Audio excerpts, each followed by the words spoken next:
अन्यथा पृथिव्यादिवदपि नित्यत्वं स्यात् आत्मस्तन्माभूति नित्यत्व से और अनाशिन दोनों पदों का प्रयोग करना पड़ा इत्याह। अप्रमेयस्य न प्रमेयसी अप्रमेयस्य समास करके दिखा दिया। तात्पर्य क्या है? प्रत्यक्षादि प्रमाण अपरिच्छेद्य सिद्ध्यर्थ। प्रत्यक्षादि प्रमाणों के द्वारा अपरिच्छेद्य, यद्यपि साक्षात है, नित्य परोक्ष है, वो नित्य अपरोक्ष, साक्षात अपरोक्षात ब्रह्म प्रधान में कहा नित्य अपरोक्ष है, नित्य प्रत्यक्ष है, लेकिन प्रत्यक्ष की तरफ परिच्छेद्य नहीं है, वो घटादि के समान परिच्छेद्य नहीं है, इसलिए अप्रमेय कह दिया। इसलिए आगे लिखते हैं प्रत्यक्षादि प्रमाणैर अपरिच्छेद्य इत्यर्थ। प्रमाण के द्वारा नहीं जाना जा सकता, प्रमाण के द्वारा हाँ नहीं जाना जा सकता। कैसे?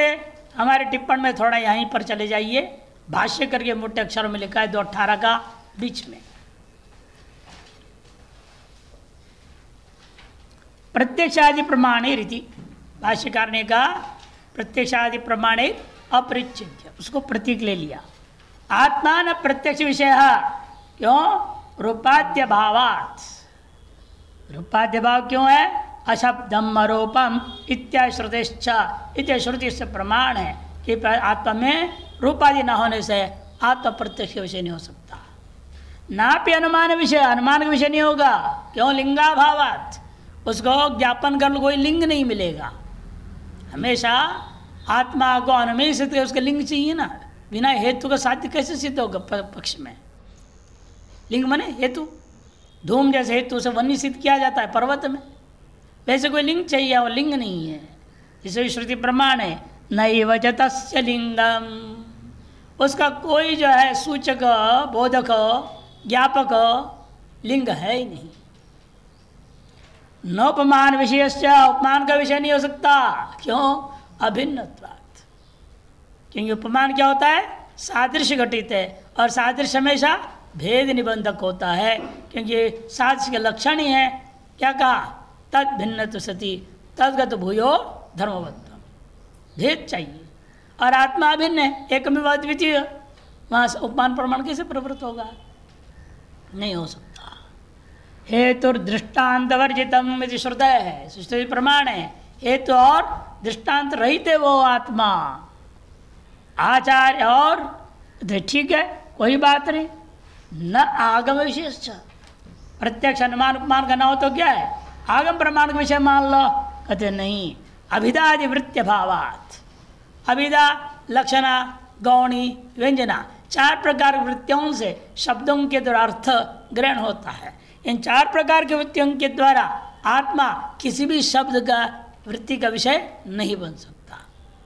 आत्मा न तो वाच्य है किसी शब्द का, आत्मा न तो लक्ष्य किसी शब्द का, आत्मा किसी शब्द का गौणी वृत्ति से ग्राह्य नहीं है, और आत्मा व्यंजना वृत्ति से भी किसी शब्द से ग्राह्य नहीं है।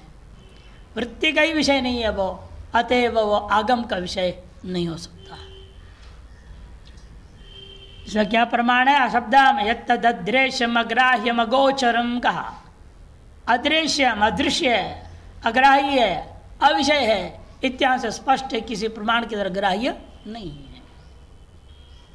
लेकिन ननु आगमे नैव नम ग्राह्यम, आगम के द्वारा ही आत्मा ग्राह्य होता है। कैसे पता चला? कि श्रुति ने कहा है तन्त्वौ परिषदम पुरुषम पृच्छामि आचार्यवान पुरुषो वेद, इत्या श्रुति प्रमाण है। इत्या श्रुति चेत न यतो वाचो निवर्तन्ते प्राप्य मनसा सह, कहा दिया। विज्ञातरम मरे घेन विजानीयात, इत्या श्रुति है। फिर व्यवहार में हम इतने श्रुतियों को पढ़ रहे हैं, उपनिषद पढ़ रहे हैं, गीता पढ़ रहे हैं, सब पढ़ रहे हैं, काहे को पढ़ रहे हैं? यदि किसी शब्द का विषय नहीं, आगम का विषय ही नहीं है तो थकत ऐसा है। इन सब का काम केवल आपके जो बुद्धि रूपी दर्पण में मल बैठ गया है, उसको साफ करने का काम करता है, इतना ही इसका काम है। न्याय सिद्धांत निवर्तकत्वात् इति न्यायेन, क्या है ये न्याय? कोष्टक में दिखा दिया। सिद्धा मने सिद्ध वस्तु, जैसे कि दर्पणम तत्रस्थ मल निवर्तक साधनम यथा भवति, तत्रस्थ मल का निवर्तक साधन जैसे होता है। अनेक प्रकार के साधन है। ज़्यादा नहीं तो सीधे सूखे कपड़े से पोछो तो हो जाएगा, नहीं तेल तो ले तो उल्टा फैल जाएगा, वो थोड़ा साबुन पाउडर के साथ धोना पड़ेगा। तब भी नहीं जाए तो केमिकल डालना पड़ेगा, हार्पिक डालो, उससे भी नहीं जाएगा तो तेजाब डालो, उससे भी नहीं जाएगा तो एक से एक है ना, एक से एक केमिकल बने हुए हैं, रासायनिक चीज़ें हैं ना हमारे पास, उसे डाल के साफ कीजिए। जब तक पूरा ही साफ नहीं होगा, बिंब और प्रतिबिंब में अभेद जैसा प्रतीत नहीं होगा, तब तक आपको साफ करते ही रहना है। जैसे दर्पण में किया जाता है वैसे यहाँ पर भी कहो, यथा भवति तथा, अर्थात अध्यारोप निवर्तकम शास्त्रम, अध्यारोप का निवर्तन मात्र करना शास्त्र का। उक्तंच घनच्छन्न दृष्टिर घनच्छन्न मर्कम इत्यादि। बादल से ढका हुआ है दृष्टि, बादल से ढका हुआ सूर्य, वास्तव में न दृष्टि में कोई कमी न सूर्य में कोई कमी है, बीच में केवल बादल के कारण से सूर्य का अनुभव नहीं होता है। तत्व यहाँ पर बुद्धि में भी कोई कमी नहीं है, उधर जो है आत्मा में भी कोई कमी नहीं है, बीच में लेकिन अध्यारोप के कारण से अहम मम जो घुस गया है, इस कारण से हमें आत्मा की अनुभूति नहीं होती। वह मम का कारणीभूत जब मल अविद्या का निवारण करना ही एकमात्र काम है शास्त्र का। बस यहीं तक है इस वाक्य के ऊपर हमारा टिप्पण। बाकी फिर श्लोक का युद्धस्व इत्यादि श्लोक में आएगा।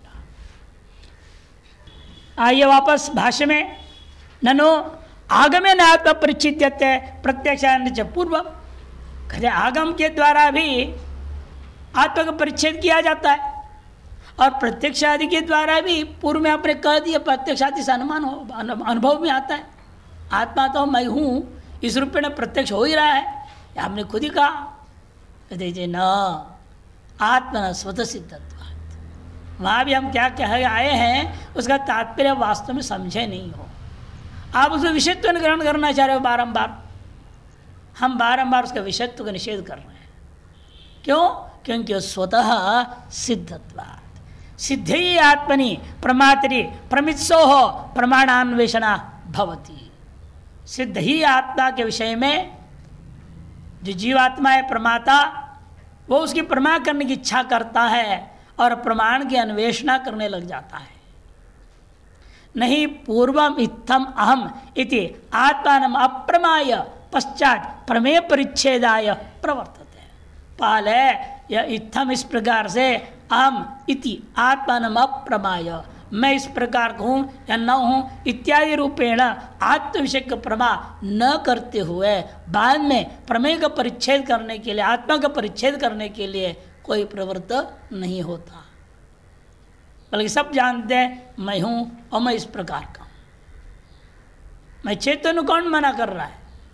कोई कहता है कि मैं जड़ हूँ, ब्रह्मशास्त्र कोई कह दे मैं जड़ हूँ, मेरी बुद्धि जड़ बुद्धि है, जब समझ में आवे तो ऐसे थोड़ा बहुत कभी कभी स्वीकार कर लेता है, मेरी मोटी बुद्धि है बोल लेता है, लेकिन वो भी सच्चाई में स्वीकार नहीं करता है, तो मजबूरी में बोल लेता है कि समझ में नहीं आ रहा तो क्या कर, क्या ना पड़ता, हमारी बुद्धि मोटी है भाई, हमें समझ में नहीं आ रही। इन अंदर ही अंदर सोचता है मैं दिखाऊंगा मैं कितने बुद्धिमान हूँ कहीं ना कहीं अपना काम कर दिखा देगा तमाशा हो। इसलिए हर व्यक्ति अपने आप को बुद्धिमान समझता है, लेकिन बुद्धि में ही गड़बड़ है, सबसे बड़ी चीज़ है। उसको ठीक करना ही के लिए सारे शास्त्र, सारे कर्मकांड, सारी उपासना केवल बुद्धि को ठीक करने के लिए। यही जो है अहंकार के साथ जुट करके सब गड़बड़ सड़बड़ करता है। जैसे पति को कोई गड़बड़ करना होता है ना, पत्नी को आगे करता है, और पत्नी को गड़बड़ करना होता है तो पति को आगे कर देते हैं। आपस में एक दूसरे तालमेल बिठा कर सारे गड़बड़ काम करते हैं, संसार का नियम है। वही बुद्धि और अहंकार, अहंकार पति है, बुद्धि पत्नी है, दोनों मिलकर वही खेल खेलते रहते हैं। सारे गड़बड़े कारण यही तो मिलकर खेल खेल रहे हैं। अब बुद्धि चाहती भी मैं विवेक करूं और यथार्थ में लग जाऊं, आत्मा को समझूं, अनुभव करूं, लेकिन अहंकार छोड़ता नहीं उसको, अहंकार उसको विवेक करने नहीं देता है। कई बार सुना है ना, अहंकारो धियं ब्रूते सुप्तम मा प्रबोधय प्रबुद्धश्चेदानंदे नत्तम नाहम न वही जगत। बार बार डरा करके दबा के रखता है उसको। इसलिए बुद्धि विवेकशालिनी होते हुए भी विवेक नहीं कर पा रही है। अतएव सारे शास्त्र विवेक जगाने के लिए, विवेक वैराग्य के लिए। इसलिए भागवत के महात्म्य के शुरू में आता है, नारद जी क्या देख रहे हैं? भक्ति युवा है, माँ युवा है, और विवेक और वैराग्य बुढ़े हैं। दोनों बच्चे बुढ़े हो गए हैं, ऐसे वहाँ रूपक दिया है। अर्थात क्या है, एक कलयुग में यही हो रहा है। सब ताल मंजल भक्ति तो कर रहे हैं, न विवेक है न वैराग्य, दोनों ही खत्म है, दोनों बूढ़ा गए हैं। भक्ति जवानी पर है, विठल विठल करने में लगे हुए हैं, लेकिन विवेक वैराग्य दोनों बूढ़ा के क्या मरणासन थे। वो बहुत फूंकने की कोशिश किया, महामृत्युंजय मंत्र जप के बोला, संजीवनी मंत्र बोला नारद ने, वो उठ ही नहीं रहे, हिल ही नहीं रहे थे, मूर्छित दशा में पहुंच चुके थे। सबके अंदर ये हाल है, जितना भी समझाओ विवेक वैराग्य कुछ नहीं होता। जब तक बैठे हैं सुनते रहते हैं, जहाँ उठे कपड़े झाड़ दिए तो वहीं सब ज्ञान झड़ गया। बाहर चलते तो गेट पे निकलते निकलते आज कहाँ भंडारा है, तुरंत शुरू हो जाता है, आपको पर्ची मिला हमको नहीं मिला। बड़े विचित्र है स्थिति। कहाँ विवेक, कहाँ वैराग्य? अरे कम से कम कुटिया तक जाने तक सुना, वेदांत के चिंतन तो कर लो, वहाँ कुटिया में जाकर देखा जाए।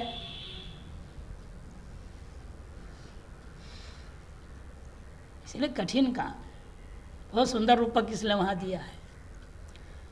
शास्त्र काम ही है, वहाँ भागवत इसलिए सुनाया गया ताकि विवेक वैराग्य को जगाने के लिए था। तो यहाँ पर भी कहते हैं कि न आत्मा सोच, क्यों नहीं पूर्व इत्यादि, नहीं आत्मा नाम कस्यचित अप्रसिद्धो भवति। आत्मा नाम के जो वस्तु है वो किसी के प्रति अप्रसिद्ध हो, ऐसा बिल्कुल नहीं है, अत्यंत प्रसिद्ध है सभी के लिए आत्मा। शास्त्रम तो फिर शास्त्र क्या कर रहा है? कहते अंत्यम प्रमाणम अतद्धर्मध्यारोपण मात्र निवर्तकत्वेन। शास्त्र यह अंत्य जो आगम नाम से, शब्द प्रमाण नाम से जो कहा जाता है, ये क्या करता है?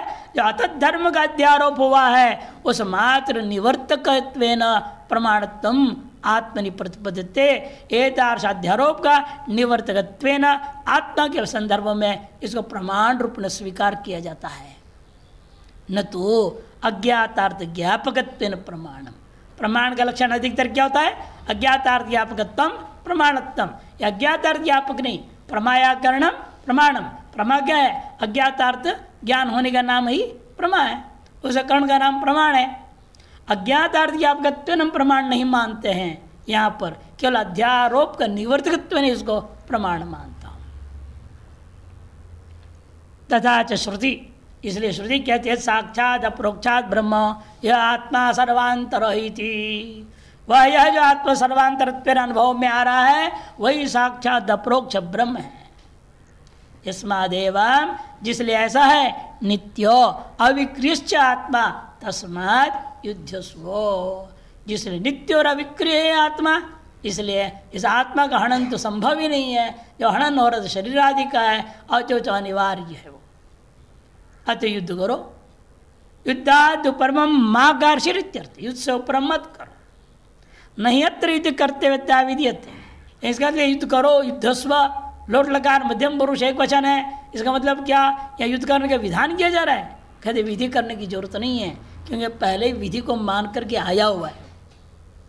आ करके अब प्रसंग में स्थान है, क्या हो गया? वैराग्य हो गया उसको, मोह के कारण से, और नहीं करने का निर्णय ले लिया है। इसलिए विधि करने की जरूरत नहीं है। यहाँ पर युद्ध करते हुए नहीं अत्र विधीयते। क्यों? युद्धे प्रवृत्ते एव ही असौ। युद्ध में प्रवृत्त हुआ ही था यह अर्जुन। शोक मोह प्रतिबद्ध तुष्टिम आस्ते। शोक और मोह से प्रतिबद्ध करके इस समय चुपचाप बैठ गया है। अतः तस्य कर्तव्य प्रतिबंध अपनेन मात्रम। कर्तव्य में जो प्रतिबंधक है शोक मोह, उसका अपने मात्र भगवता कृते, भगवान के द्वारा किया गया है। तस्मात् युद्धस्व इति अनुवाद मात्र न विधि। इसलिए श्रुति स्मृतियों में पूर्व में क्षात्र धर्मत्व जो विहित है उसका अनुवाद मात्र यहाँ किया जा रहा है, स्वतंत्र कोई विधि यहाँ नहीं है। बाकी अगले श्लोक के अवतरणिका है वायु संक्रांति टीका में, अप्रमेयस्य प्रत्यक्षादि प्रमाणैर प्रमापयितुम अशक्यस्य।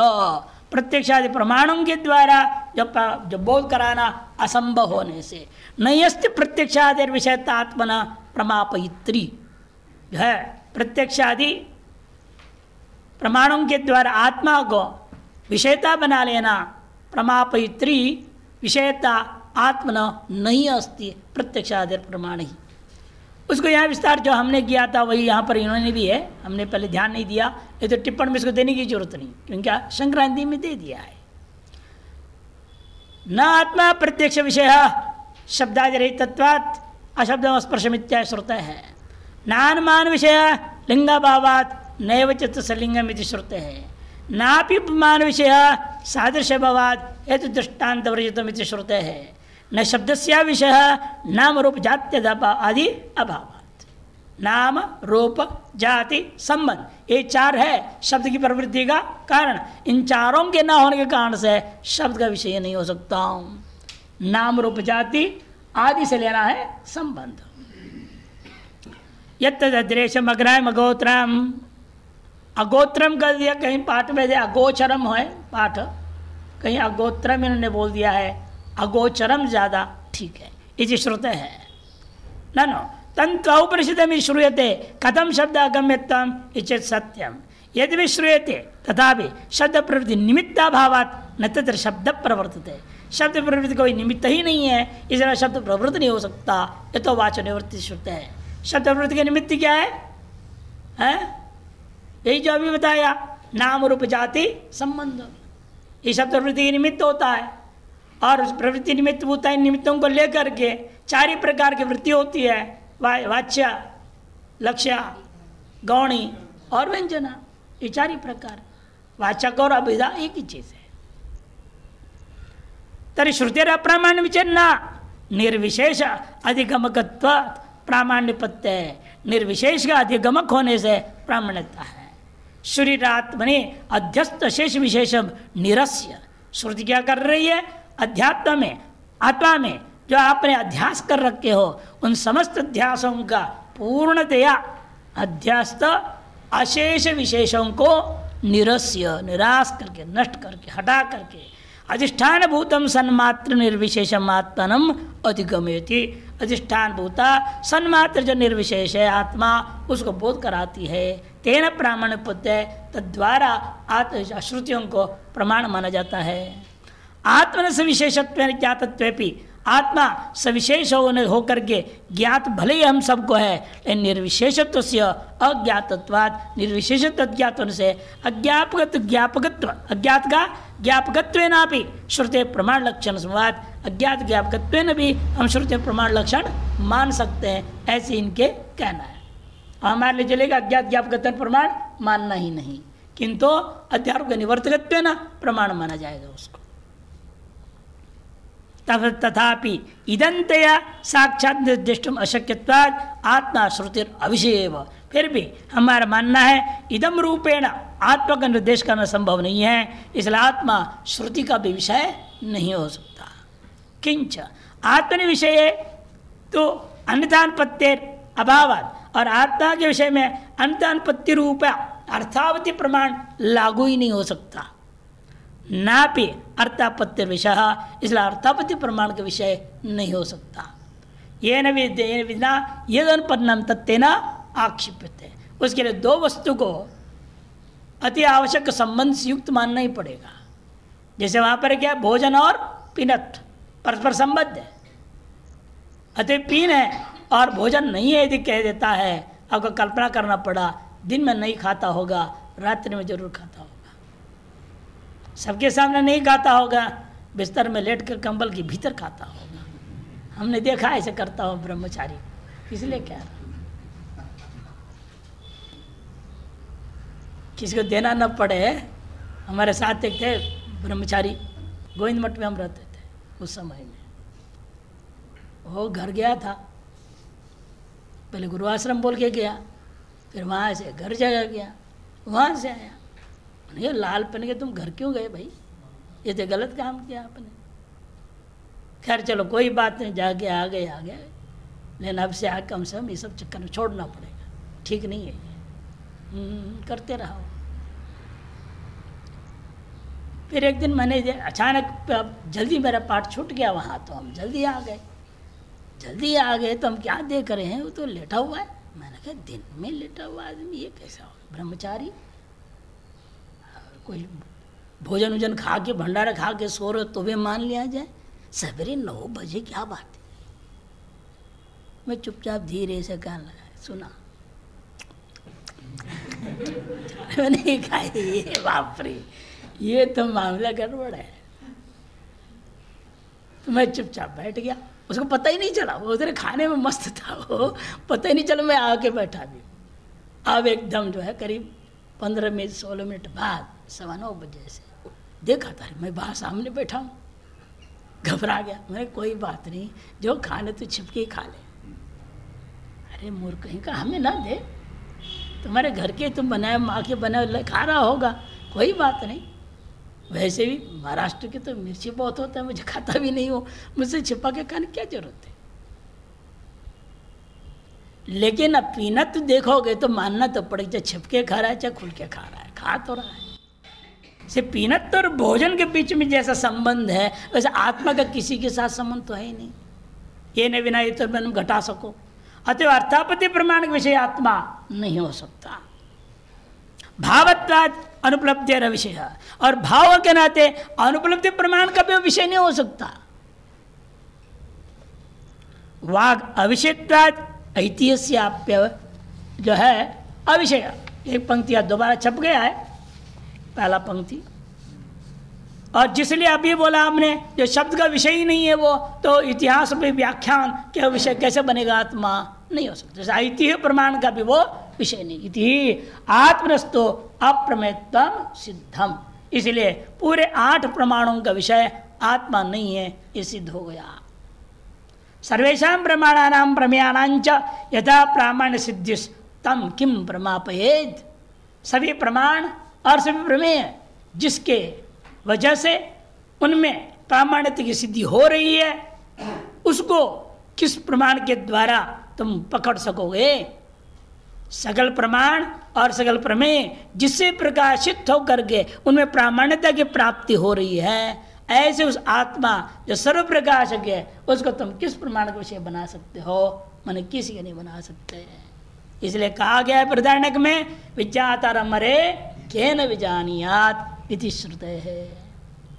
स्वस्मिन् अध्यस्त सर्व प्रमाण प्रमेय सद्भाव सद्भाव प्रकाशकत्वात् स्वप्रकाशत्वाच्च आत्मनः स्वतः एव प्रामाण्यम न तो क्वचिच्च परतः तथा एव अप्रमेयः इति तस्य अविनाशी इत्यादि। स्वस्मिन् अध्यस्त सर्व प्रमाण प्रमेय है, क्योंकि आत्मा में ही अध्यस्त है सकल प्रमाण और प्रमेय पदार्थों। स्वस्मिन् अध्यस्त सर्व प्रमाण प्रमेय सद्भाव और असद्भाव, प्रकाशकत्व अप्रकाशकत्व इत्यादि व्यवहार देखा गया है, क्योंकि वह आत्मा स्वप्रकाशत्वाच्च आत्मनः स्वतएव प्रामाण्यम, आत्मा में स्वतः ही प्रामाण्यता है, परत प्रामाण्यता नहीं है। न तो क्वचित च परत, कहीं भी कभी भी परत प्रामाण्यता आत्मा में हो ही नहीं सकता। तथा एव अप्रमेय, इसी कारण से इस आत्मा को अप्रमेय कह दिया गया। केवल अप्रमेय नहीं वो आत्मा, तस्य अविनाशिनो, वो आत्मा अविनाशी भी है। विनाश मैंने सत्ता अदर्शनम परिच्छिति, सत्ता का अदर्शन हो जाने का नाम ही विनाश है, माने परिच्छिन्न होने का नाम विनाश है।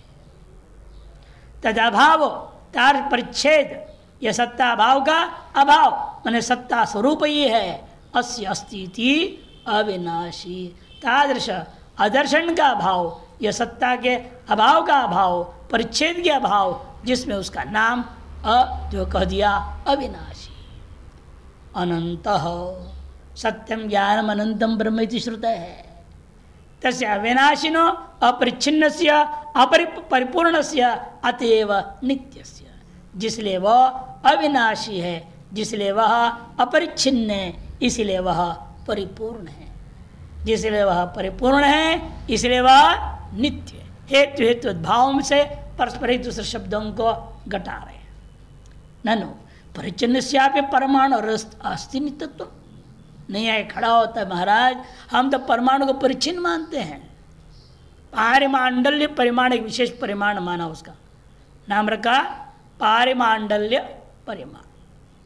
परमाणु का अपने एक दिव्य शक्ति युक्त परिमंडल होता है, मंडलाकार, जिसको शुरू में वैज्ञानिकों ने क्या कहा, एटम होता है, उसे एक न्यूक्लियस क्रिएट होता है, एक उसमें शक्ति एनर्जी घूम रहा है, इलेक्ट्रॉनिक शक्ति है, उससे प्रोटॉन्स फोटॉन, पता है दुनिया बहुत बात में बहुत सारे गिना दिया है। पहले तो सीधे सीधी थी, एक न्यूट्रॉन था, एक प्रोटॉन था, खत्म। अब करते करते 32 अवयव मान लिए, बताओ। अब कहते हो अवयव कुछ है ही नहीं, खत्म। अलग अलग फिजिक्स में क्वांटम फिजिक्स आया, उससे भी आगे बढ़ गया। अब कहते नहीं कुछ नहीं, इलेक्ट्रिकल यूनिवर्स थ्योरी। ये एक थॉर्नेल, विलियम्स थॉर्नेल ऐसे कुछ नाम है, ऑस्ट्रेलिया के बहुत बड़े साइंटिस्ट है। उसने कहा कि सब केवल शक्ति की चमत्कार, एनर्जी के चमत्कार है। एनर्जी जड़बूता नहीं है, इलेक्ट्रिकल का मतलब वो चेतन है, चेतनता से युक्त है। मैं निजे धीरे धीरे मायावचन चैतन्य में आ गया हूँ। सारे वैज्ञानिक उसके विरोध में बोल रहे हैं, 4 बार उसकी हत्या करने के प्रयास हुए कि कहाँ से वेदांत को ले आ रहा है। लेकिन अभी विश्व चित्त नहीं माना उसने भी, माया रहित चित्त नहीं मान रहा है। अभी जगत की अनुसंधान करते हुए इस जगत को उसने कि चिन्मयी शक्ति है, और चिन्मयी शक्ति ही अनंत आकार को प्राप्त हो, ठोस बना गया, वो मैटर बन गया। ऐसे उसकी व्याख्या, ये आधुनिकतम सिद्धांत है वैज्ञानिक। वो उससे भी निचला थियरी है, वो पार्टिकल ही नहीं मानना है हमने, तो गॉड पार्टिकल कहाँ से आया, तो वो तो बहुत नीचे है। उससे भी पहले ब्लैक होल है, उससे भी पहले बिग बैंग थियरी, बहुत सारी थियरीज है, हमने सर नाम नहीं गिना रहा हूँ, हम सारे थियरों को जानता हूँ, सबके और लिखा भी हूँ मैं। अब जो उसमें है ना पुस्तक कांटियन थियरी वाला, उसे पढ़ लीजिए, सारे थियरीज को लिख दिया हूँ लगभग। अब ये कभी नया है, ये नहीं लिखा हूँ, इलेक्ट्रॉन यूनिवर्स थ्योरी। ये थॉर्नेल नाम का व्यक्ति है, उसके भी काफ़ी मैंने लेक्चर सुना, बहुत समझने की कोशिश किया। वो कुछ नहीं, मायावचन चेतन, चिन्मयी माया को बोल रहा है, केवल चैतन्य में अभी वो पहुंचा नहीं। तो इस तरह से अभी धीरे धीरे वो भी वेदांत में आना ही पड़े, और जाएंगे कहाँ वो, सही तो यही है ना, यथार्थ खोजते खोजते वहाँ पहुंचना ही है उन्होंने। जगत का भेदन करते पहुंचने की चेष्टा कर रहे, विवेक से नहीं कर रहे, इतना ही अंतर है। लेकिन फिर वो चाहेंगे, और चिन्मय शक्ति तो लेबोरेटरी में सिद्ध कर दिया उसने, किंतु चैतन्य को सिद्ध करते कैसे करेंगे लेबोरेटरी में, प्रयोगशालाओं में तो सिद्ध नहीं हो पाएगा। इसे कभी वैज्ञानिक जो प्रयोगशाला के माध्यम से आत्मा को पकड़ नहीं पाएगा, उसको एकमात्र ध्यान से ही पकड़ना पड़ेगा। इसलिए इनका कहना है कि देखो तो जितने परिचिन्न न्यायिकों ने कहा हमारे यहाँ परमाणु इस पर आ गया था, परमाणु और अस्थि नित्यत्व, परिचिन्न होते हुए भी परमाणु हमारे यहाँ नित्य है, चिन्ह तनित्यत्व प्रमाणाभावात्, और नित्य होने में कोई प्रमाण नहीं, सर्वगतश्च नित्यः श्रुति है इति यो वै भूमा तदमृतम् इति श्रवणात् अपरिचिन्न से व भूम्ना नित्यत्व। भूमा शब्द बनता ही कैसे, बहु शब्द से, बहु शब्द से भूमन शब्द बनता है। भोर भावो सूत्र है, भूच भव एक सूत्र है, पाणिनि सूत्र। बहु शब्द से भाव अर्थ में इमनिच प्रत्यय होता है। बहु इमन और बहु का भू आदेश हो जाता है। भूच बहु, भू के स्थान में भू आदेश कर दो तो बहु इमन था, भू इमन हो गया। इकार लोपादि करते हुआ एक सूत्र है उसके लिए, भूमन बन जाता है। भूमा माने भूतम, भूतम माने व्यापकम इत्यर्थ। इसीलिए शब्दार्थ के द्वारा भी वहां पर जो है हमें व्यापकत्व मालूम होता है, परिच्छेद तो है ही नहीं। एक अतिथि श्रवणाद अपरिचिन्न सैव भूमनो नित्यत्वम न तो परिचिन्न से। अपरिचिन्न के बारे में क्या कहा? यद अल्पम तन मर्त्यम, जो परिचिन्न है वह विनाशी कह दिया, मर्त्य हो इति श्रुत है। शरीरिण इति ब्रह्मादि स्तंभकांतानि शरीराणि उपलब्धि स्थानत्वेन अस्य संतीति शरीरी। शरीर की व्याख्या कर रहे, ब्रह्मा जी से आरंभ करके स्तंभ में छोटे से छोटे जो कीट है, कीट पर्यंत जितने भी है शरीराणि उपलब्धि स्थानत्वेन, ये सभी के सभी शरीर आत्मा की उपलब्धि का स्थान है। अस्य संति, वह जिसके पास है, जिसका है, किसके है? आत्मा का ये सब शरीर। इसलिए इस आत्मा को शरीरी कहते हैं। सर्व शरीर प्राणी शरीर उपाधि का इत्तस्य आत्मा तू एक एवैति। सकल प्राणी शरीरों के उपाधि, प्राणी शरीर उपाधि है जिसका, बहुव्रीहि समास, सर्व प्राणी शरीर आने एव उपाधिर यस्य इति सर्व शरीरोपाधि का तस्य, उसका आत्मा कितने हैं? एक ही है। सकल शरीरियों का आत्मा एक ही है। हर एक शरीर में अलग अलग आत्मा मालूम होता है, लेकिन वास्तव में सकल शरीरी एक ही आत्मा है। इति आत्मैकत्व इदम भगवद वचनम प्रमाणम। आत्मैकत्व सिद्धि में यह भगवद वचन ही सबसे बड़ा प्रमाण है। यथा शरीरिणः इति आत्मैकत्वम इमे देहा इति इदमा निर्दिश्यमानानां देहानां अनेकत्वञ्च वक्ति। यथा इसलिए, जिसलिए शरीरिणः एक वचन प्रयोग किया भगवान ने आत्मा के एकत्व सिद्धि के लिए, और इमे देह में क्या कर दिया? बहुवचन प्रयोग कर दिया। इति इदमा निर्दिशमान देहानाम, इदम के निर्दिशमान देहों में अनेकत्वञ्च वक्ति, वह ज्ञापन करता है शरीर भले अनेक है किंतु आत्मा एक ही है। शरीरिणः सर्वशरीरेषु अहम इति उपलभ्यमानस्य नित्यस्य आत्मना इमे उभयत्र सेनयोर दृश्यमाना भीष्मा शब्दवाच्या उक्ता आचार्य पितर पुत्र इत्यादिना त्वया उक्ता देह सर्वे अंतवंत अंत अवसानम अदर्शनम तद्वंत इत्यर्थः। शरीरिणः सर्वशरीरेषु, सगल शरीरों में अहमित शब्द के द्वारा उपलब्ध हुआ रहा है जो नित्य उस आत्मा का, इमे ये सब शरीर है। कौन से सब? जो तुम्हें अपने ओर और सामने ओर दोनों ओर दिखाई दिया गया है। कौन कौन दिखाई दिए हैं? भीष्मा दिखाई दिए हैं। भीष्मा शब्द वाच्य उक्ता आचार्य पितर पुत्र इत्यादि के द्वारा त्वया उक्ता, आपके द्वारा कहा गया है। देहा सर्वे, ये सब के सब अंतवंत, अंतो माने अवसानम अदर्शन तद्वंत, अदर्शन को प्राप्त होने वाले हैं। जन्मादिमत्वेन प्रतीति मातृत्वेन च अन्यत सत्ता कहा इतियावत। जन्मादि वाले होने से आपको प्रतीति मात्र का विषय बन रहे हैं। आपके प्रतीति के अनुसार जन्म हुआ है, आपकी प्रतीति के अनुसार वो मर गया है। एक बार ऐसे छोटे महाराज जी बहुत अस्वस्थ पड़ा हुआ था, शरीर लकवा हो गया था, एक पर लकड़ी हो गया, मुंह में से लार गिरती थी अन्न का बिना नियंत्रण के। उस स्थिति में जो तत्कालीन जो महामलेश्वर थे, दर्शन रोज करने जाते थे। जब शाम को घूमने जाते हैं तो उनसे मिल के फिर दर्शन।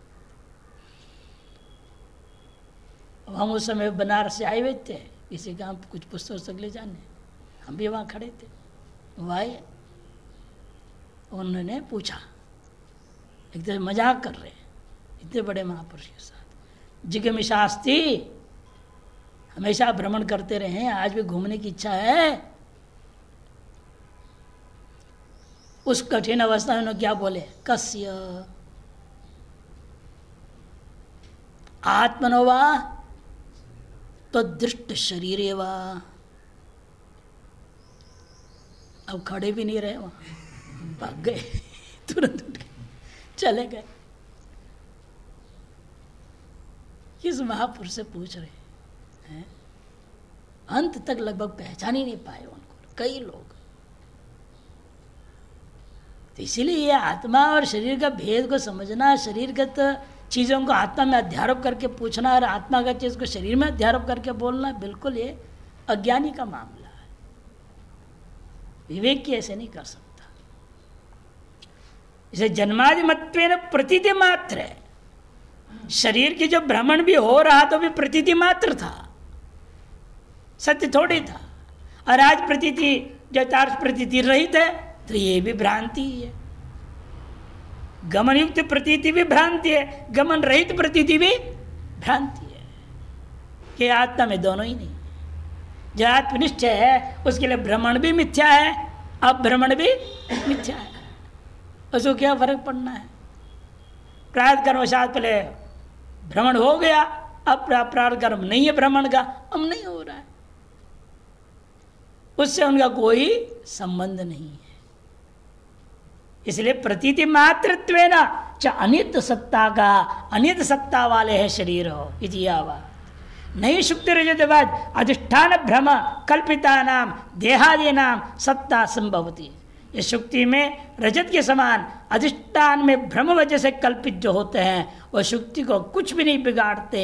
उसी प्रकार से देहादियों की सत्ता संभवती, देहादियों का सत्ता इस आत्मसत्ता के कारण से होने से इस आत्मसत्ता में देहादि कुछ भी नहीं बिगाड़ पाते।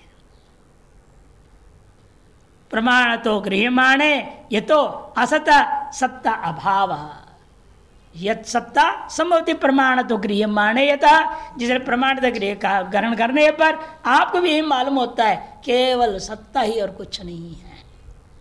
ये तो असत न सत्ता भाव प्रदर्शित। इसलिए यहाँ आरंभ में इस जगत के शरीर आदि का भी सत्ता के अभाव ही दर्शा दिया था।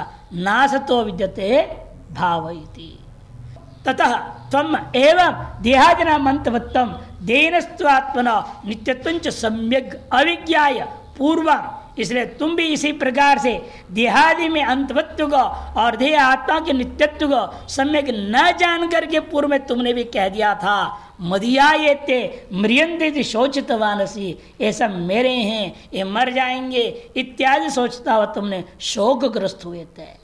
इदानीम एनाब इतने श्लोकों के द्वारा 11वें से बाद अभी तक इतने कितने श्लोक हो गए, 7 श्लोक हो गए, 8वां चल रहा है। इसमें तुम्हें समझा दिया गया क्या, श्रुति युक्ति अनुभवैर विचार्यमाणे आत्मन देहानांच शोच्यत्वम सिद्धम अनुभूतंच त्वया। श्रुति युक्ति अनुभव के द्वारा विचार किए जाने पर आत्मा और देहों का परस्पर जो है विचार निर्णय हो जाने पर अशोचत्व ही देहों का सिद्ध हो गया और तुम्हारे अनुभव का विषय लगभग हो गया है, मैं मानता हूँ। जिसलिए ऐसा है इसलिए तस्मात् युध्यस्व के साथ अन्वय होगा।